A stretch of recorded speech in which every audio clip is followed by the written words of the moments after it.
Let me tell you a story about a guy named Elliot. On the surface, he had it all. A decent job, a nice apartment, friends who cared. But deep down, something was missing. He felt a constant low-level hum of dissatisfaction, a sense of being stuck in neutral. Life felt like a series of obligations, a checklist he was mechanically working through without any real joy. Every morning his alarm would go off, and a familiar dread would wash over him. Another day, same routine, same feeling of being uninspired. He'd scroll through social media, seeing curated highlight reels of other people's lives, exotic travels, exciting careers, perfect relationships, and it would just deepen his own sense of inadequacy. He tried everything he could think of to shake this feeling. He joined a gym, started a new hobby, even went on a few weekend trips. But the effects were always temporary. The excitement would fade, and he'd be right back where he started, staring at the ceiling at night, wondering, is this all there is? Free. One evening, while browsing online for a quick fix, some miracle cure for his funk, he stumbled upon an article. It wasn't about a fancy new supplement or a complicated productivity system. It was about something surprisingly simple: gratitude. The article suggested a daily practice, just writing down 3 things you're grateful for every day. Elliot was skeptical. How could something so small make any real difference? It sounded a bit too simple, almost childish. He was at a point where he was willing to try anything. So that night, he grabbed an old notebook and a pen. He sat there for a while, struggling.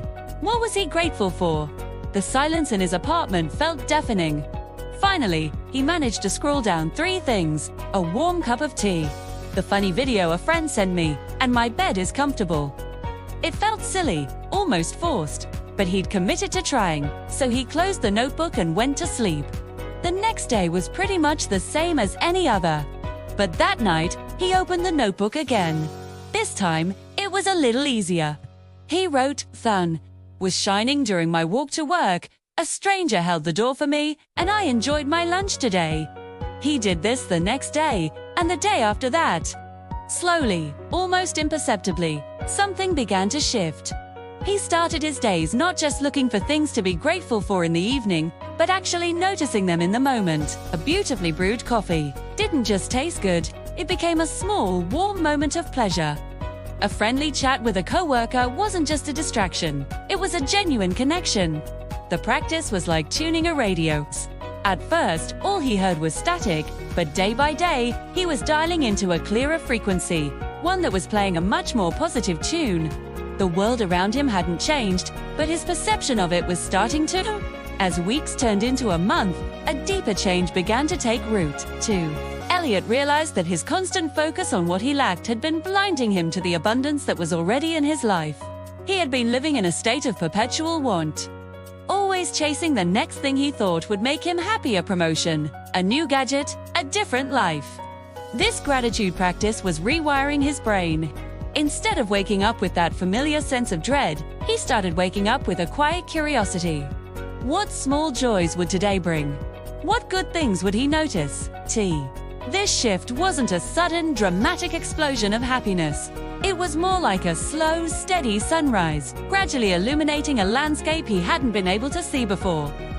He started to feel lighter, as if a weight he hadn't even realized he was carrying had been lifted. The constant internal monologue of criticism and comparison began to quiet down, replaced by a softer, more appreciative voice. The real turning point came one Monday morning. Usually, Mondays were his worst enemy, the start of another long week to endure. Who was standing in a crowded subway car, packed in with other commuters. Normally, he would have felt annoyed, claustrophobic, and resentful. He'd be focusing on the person coughing next to him, the stuffy air, the delay. But this time, he found himself looking around with new eyes. He noticed the intricate design on an old woman's scarf. He heard the faint rhythm of music coming from someone else's headphones and found himself tapping his foot. He saw a young father patiently explaining something to his child, and it made him smile. In that moment, he felt a profound sense of connection to the people around him, a shared humanity in the middle of a mundane commute. He wasn't just enduring the moment. He was part of it. He realized he was genuinely grateful for the city's energy, for the complex system that was getting him to work, for the simple fact that he was alive and able to experience it all. It was a powerful revelation. Gratitude wasn't just about listing good things, it was about changing his entire experience of life itself. From that day on, Elliot was different. His colleagues at work noticed it first. He was more present in meetings, more encouraging to his teammates, and more willing to help out. He wasn't just going through the motions anymore. He was engaged, contributing his ideas with a newfound confidence. His friends noticed it too. He was more attentive in conversations, asking more questions, and genuinely listening to the answers.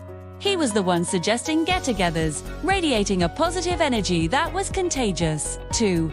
He wasn't a completely new person, but he was the best version of himself, the version that had been buried under layers of dissatisfaction and negativity. He started to rediscover his old passions. He picked up his guitar again, not to become a rock star, but for the simple joy of creating music. He started hiking on weekends, not to post pictures online, but to feel the earth under his feet and breathe the fresh air. Life was no longer a checklist. It was an adventure filled with small, beautiful moments. This transformation also unlocked something deeper within him, a sense of purpose. Before, his job was just a way to pay the bills. Now he saw it as an opportunity. He started mentoring junior colleagues, sharing his knowledge and helping them navigate their own careers. He found immense satisfaction in seeing them grow and succeed. This act of giving back filled him with a sense of meaning that no paycheck ever could. He realized his purpose wasn't some grand singular destiny he had to find. 2. It was in the daily act of showing up, of connecting, of contributing, and of appreciating. It was about making a positive impact, no matter how small, in the lives of those around him. His daily gratitude practice had cleared away the mental clutter, allowing him to see where he could be of service, where he could make a difference. His life now had a direction, guided not by what he could get, but by what he could give. So, what's the lesson from Elliot's story? It's that profound change doesn't always come from massive life-altering events. Sometimes, it starts with a small, consistent practice. Gratitude is a skill. It's a muscle that gets stronger the more you use it. It doesn't magically erase life's problems. There will still be difficult days, challenges, and setbacks. Paul. A consistent gratitude practice changes your foundation. It builds a reserve of resilience and positivity that helps you navigate those challenges with more grace and less despair. It shifts your focus from what's wrong to what's right, from what you lack to what you have. This simple shift in perspective can unlock your best self, reveal your purpose, and transform your everyday life into an extraordinary journey. If you feel stuck, lost, or just a little bit off, maybe give it a try. Grab a notebook and just start. Write down 3 small things. It might feel silly at first, but like Elliot, you might just find that it's the key to unlocking a happier, more meaningful life.